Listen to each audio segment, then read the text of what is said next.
What's up guys, LeopoldTheBrave here, and today I'm just going to give my quick thoughts on the 2020 Game Awards and how that went, because there were a lot of awards and a lot of announcements. One thing real quick that I found super funny was how they gave out like 7, 10, or 15 of the awards before the Game Awards even started. They all happened quickly during the pre-show. And that's because a lot of the Game Awards was actually game reveals. They had to save time for all that because they had a ton. This is one of the biggest years for game reveals at the Game Awards so far, and I can't wait to talk about it. But first, let's of course talk about the awards themselves. I'll start with Crash Bandicoot, of course, and the award for Best Family Game. Now, Crash Bandicoot 4 It's About Time on its own is definitely good enough to have a shot at that award. But I didn't think it was going to happen because Animal Crossing New Horizons was standing in its way, and that was a huge game this year. So for as good as Crash 4 was and how hopeful I was for Crash to win something 2 years in a row, it just didn't really happen. And the game I was actually rooting for this year was Tony Hawk's Pro Skater 1+2 for the best sports/racing game, and it won. The Tony Hawk remasters were just as good as the Crash and Spyro remasters, and even though Crash didn't win, I'm still glad one of the developers got an award, Vicarious Visions. But of course we can't talk about the awards portion of the show without mentioning a big, fat elephant in the room, The Last of Us Part 2. Now I haven't played the game, so I don't have any feelings on it. I don't love it, but I don't hate it either. I will say though that I'm not happy to hear about all the news that came out during the development of the game. The mistreatment of employees, all the crunch, people being hospitalized from overwork. So even if the game ended up being fantastic and nobody had a problem with it, I still wouldn't be a fan of it winning so many awards because it promotes that kind of development. However, there is one award that it got that I'm very, very happy it did get, and I'd like to ask you to please reconsider your emotions if you're angry about it.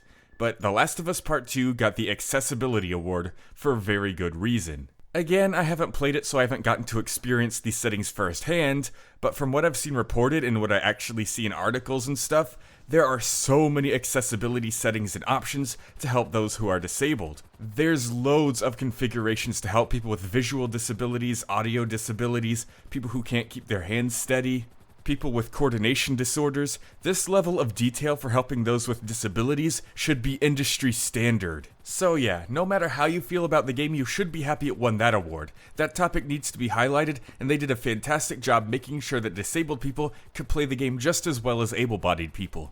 And one more thing I want to mention real quick is that Among Us won a couple awards, and it was super wholesome and sweet because they weren't really expecting it, so they were all unprepared to give a speech, but they did give one, they were thankful, and honestly, they deserve it. It was so cool. And now, the reveals. Even though there was a buttload of reveals compared to previous years, there weren't too many that I actually cared for. However, some really did stick out, like Sephiroth is in Super Smash Bros. I was expecting it to be Crash, a lot of people were expecting it to be Crash, there were lots of hints and lots of evidence supporting that it could be Crash, and it ended up being Sephiroth, another anime sword fighter. But wait, Sephiroth isn't just another anime sword fighter, he is THE anime sword fighter. I know people are sick of them, but like Sora, Sephiroth should be one of the very few exceptions for many people once he is released. The length and shape of his sword is going to give him a very unique fighting style compared to other sword fighters. He has lots of crazy and unique new magic. Yes, he has a counter. But there's other stuff too, and he even has his own limit form with the one-winged version. His stage is super cool. He's going to bring with him all the content for Final Fantasy that should have been in Smash since Cloud was revealed.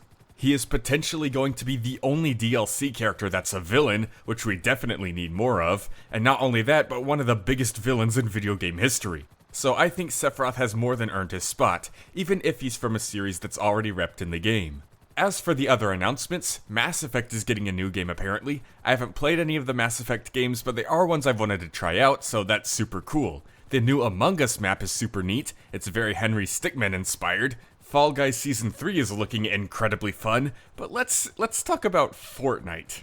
We have Sony's Kratos and Microsoft's Master Chief on a game that can be played on Nintendo platforms. Will Nintendo let Mario join the Battle Royale and complete the trio? Of course they're not. They're going to continue being extremely angry, toxic, and overprotective of their IPs. Yeah, be sure not to let Sephiroth getting in Smash distract you from the fact that Nintendo is real scummy. But instead of a Nintendo character, we did manage to get Daryl Dixon and Michonne from The Walking Dead, so I guess I have to be a Fortnite streamer now.